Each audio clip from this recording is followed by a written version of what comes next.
Joining us now is David Steinberg, founder and CEO of Zeta Global. We're also joined by Yahoo Finance's Alexis Keenan.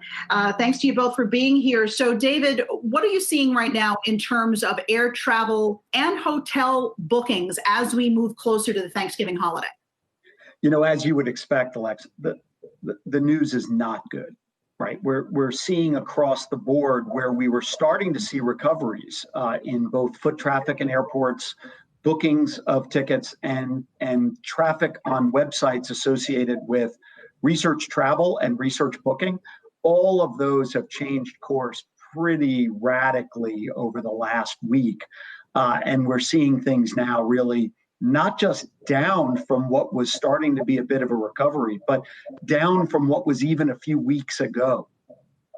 David, Alexis here, Alexis Keenan, that is. Want to ask you about some of the numbers that you shared with us and that will show our viewers. You have tracked the airport traffic from October all the way through the current time, and it shows that it's down year over year overall 57 to 63%, and then some breakdowns with the Northeast having much less traffic, that is, compared to the West and Southeast and the Midwest and the Southwest. Also, some recent activity that you were just talking about showing 7 to 15% down just over the last few weeks. And also comparing that to what TSA is anticipating, CBS says that TSA is planning for 6 million travelers over the week of Thanksgiving. And if we just look at last year at the same exact time, they had 26 million travelers. So compared to your data and what they're planning for, are they on target for the right number, or is that overdoing it? Well, I would say that, there's not going to be long wait times this year, as it relates to travel, which is sort of one perk. But no, as I think you so eloquently pointed out, we're seeing across the board cuts. The deepest is in the Northeast, foot traffic in airports down 80% year over year. The least shrinkage is in the Southeast, which is about 68%. And as we said, these were all starting to recover a few weeks ago. We're now seeing these come down fairly dramatically. I think TSA is doing the best they can to try to estimate what's going to be there. But I think that if we had almost 30 million travelers last year over Thanksgiving, my guess is we're going to see a minimum of a 70 to 80% shrinkage this year. Wow. David, do you think that one of the beneficiaries here could be the car rental companies? Because people who are going to take trips, they're going to be shorter, local trips they can drive to, and they're going to want to do it in their own sort of sealed in environment, if you will. Yeah, great question, Alexis C. I think that the real, the guys who are going to lose less, I hate to use the term winner around travel, hospitality, or entertainment in today's world. I mean, that's a vertical that is just really getting hammered, is car rental companies.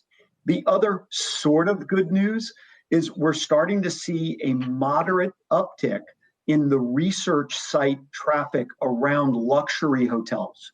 And that is then relating to people going to the booking sites that are going to luxury hotels, which I think is dead on for your point. I think there are people who just want to get away. I think they're going to rent a car. I think they're going to go to properties that are within 50 miles of where they live.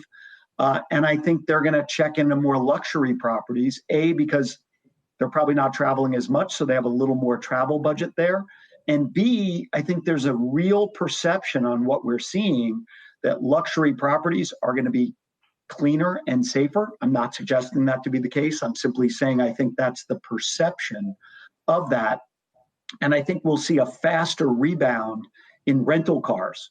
Absolutely, especially in major cities where people are trying to sort of get away from there, and more luxury hotel properties. David, quickly, American Hotel and Lodging Association, they say that according to their research, 70% of Americans say they're not going to travel at all. Does that match what your data shows? It does. But if you're looking at 70% not traveling, and we're looking at 80 to 90% decreases in airports, it does sort of bode well that the sort of one pocket of potential opportunity would be closed. For example, I would not want to own a luxury travel property on an island right now, right? I mean, I'd want to be sort of within a range of a large metropolitan service area where people are trying to feel like some level of normalcy. And back to the last segment, whether people are going to be 10 people, 15 people, 20 people, I do think the perception is that people are going to have smaller Thanksgivings. So, one of the funny statistics we were looking at was the downgrading of sales of turkeys above 20 pounds, right? So you could start to look at those types of things. I do think people are going to stay in hotels. I was sort of joking with my wife. I'm sort of glad we're only going to have 10 people this year, less sort of fighting with the political climate. But in all seriousness, I think that we're going to see hotels and rental car companies have less shrinkage. Airlines have more shrinkage. And I think they're going to continue to be challenged until we can sort of get back to some level of normalcy.